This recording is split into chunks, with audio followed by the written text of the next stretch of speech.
안녕하세요. 김다넬입니다. 윤 대통령의 탄핵 소추안이 이제 헌법재판소에 판결만 남겨두고 있습니다. 평리 후에 결과를 발표해야 하는데요. 그 결과 발표가 현재 늦어지고 있습니다. 이렇게 늦어진다는 것은요, 재판관 8명의 의견이 통일되지 않고 있다는 것을 반증해 주는 겁니다. 그래서 우리는 어떤 결과가 나올 것인가에 대한 그런 희망을 가져보아도 되지 않을까, 그런 생각을 해봅니다. 절차상의 문제가 여러 가지 있는 그런 탄핵 소추안이었습니다. 그리고 또 우리가 쉽게 상식선에서 보한다 할지라도요, 각하라는 결정이 나와야 되는 것이 맞습니다. 근데 재판관들의 정치적 성향에 따라서 결과가 나온 그런 이상한 세상에, 그런 이상한 나라에 우리가 현재 살고 있지 않습니까? 그러다 보니까요, 우리는 헌법재판소를 신뢰할 수가 없고요, 헌법재판소의 결과를 우리가 알 수 없다는 겁니다. 그동안 국회에서 그 탄핵소추안이 통과되는 것도 불법이었습니다. 그리고 공수처에서 윤 대통령이 불법으로 또 구금당했지 않습니까? 거기에다가 재판 과정에서 말입니다. 헌법재판소에서 재판 과정에서 여러 가지 일방적이고도 그런 불리한 그런 재판 과정들을 우리는 많이 보아야만 했습니다.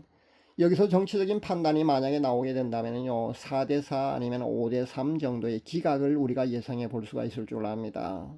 그동안 그 헌법재판소 권한대행이 아마 전원일치 인용의 결과를 도출하려고요, 무진장애를 쓴 걸로 압니다. 근데 그것이 잘 되지 않은 걸로 압니다. 현재 아마 잘 되지 않고 있는 것 같습니다.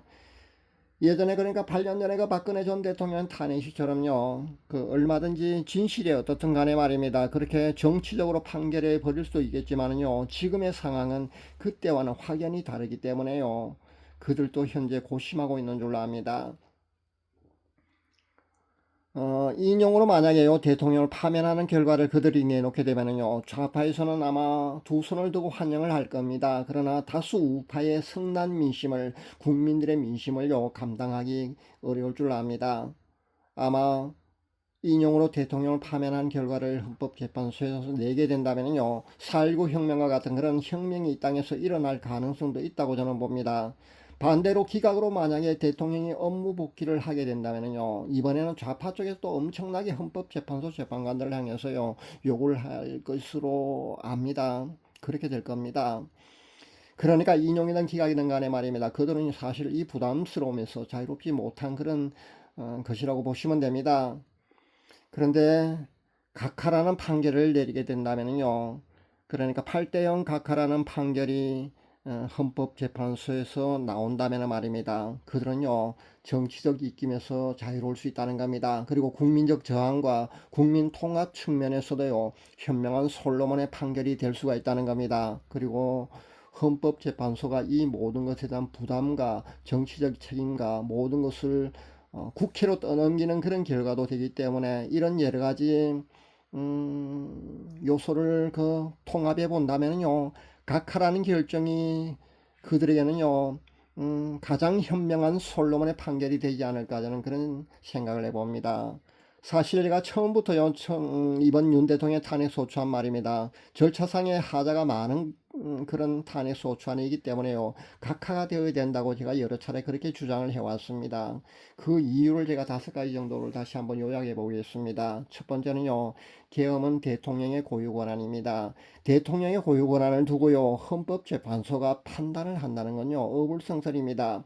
두 번째, 내란죄로 국회에서 탄핵 소추안을 가결했지 않습니까? 그런데 그 탄핵 소추안을 헌법재판소에 제출할 때는요, 슬그머니 내란죄 항목을 빼고 제출했다는 겁니다. 이것은요, 중국집에 가갖고요, 짜장면을 시켰는데 단무지만 나오고 짜장면이 나오지 않는 것과 똑같은 상황이거든요. 이럴 경우는 말입니다, 중대한 그런 문제가 있기 때문에 다시 국회에 재의결을 해야 합니다. 그런데 그렇게 하지 않았거든요. 이것은요, 아주 중대한 사항입니다. 중대한 그런 잘못을 저질렀다는 겁니다. 세 번째, 한 회기 내에 한 번밖에 표결에 붙이지 못합니다. 이게 바로 일사부재리 원칙입니다. 이 일사부재리 원칙에 어긋나게 국회에서 탄핵 소추안을 가결했다는 겁니다. 그들은요, 2번에 걸쳐서 표결에 붙이고 두 번째 탄핵 소추안을 가결했지 않습니까? 이것은요, 말도 안 되는 이런 불법을 국회에서 자행을 했던 겁니다. 네 번째는요, 헌법재판소가 진행 중인 형사사건의 조서를요, 그대로 가져다가 판결에 사용했다는 겁니다. 재판 과정에 사용했다는 겁니다. 이거는요, 말도 안 되는 일입니다. 이런 것을 헌법재판소가 했다는 겁니다. 다섯 번째는요, 핵심 증거가 무엇입니까? 두 가지 아닙니까? 홍장원 메모하고 곽종원 증언 말입니다. 이 두 가지가요, 여러 가지 일치하지 않는 점이라든가 뭐 조작된 정황이 국회 증언에서나 그동안 그 헌법재판소 재판 과정에서 나왔다는 겁니다. 그것이 증명되었거든요.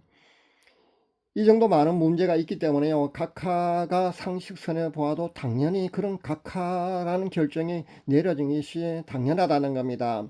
각하라는 결정이 내려진 건 상식선에도 맞고요, 당연한 결과라는 겁니다. 그런데 이런 상식선의 이야기조차요, 서로 평의를 해서 의견이 좁혀지지 않는 상황이 현재 상황입니다.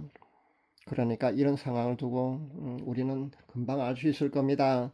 재판관들의 선한 양심과 법리 해석보다는요, 정치적 성향의 판결에 지대한 영향을 미치고 있다는 것을 우리는 쉽게 알 수 있을 줄 압니다. 현재 헌법재판소에서는요, 이루고 있다는 겁니다.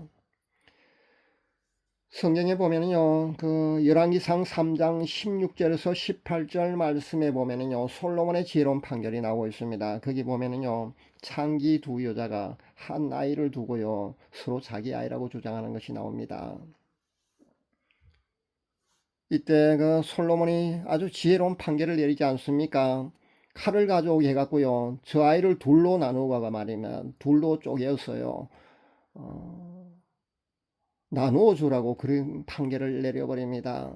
이때 가짜 어머니는요, 그렇게 해달라고 했습니다. 근데 진짜 어머니는 어떻게 했습니까?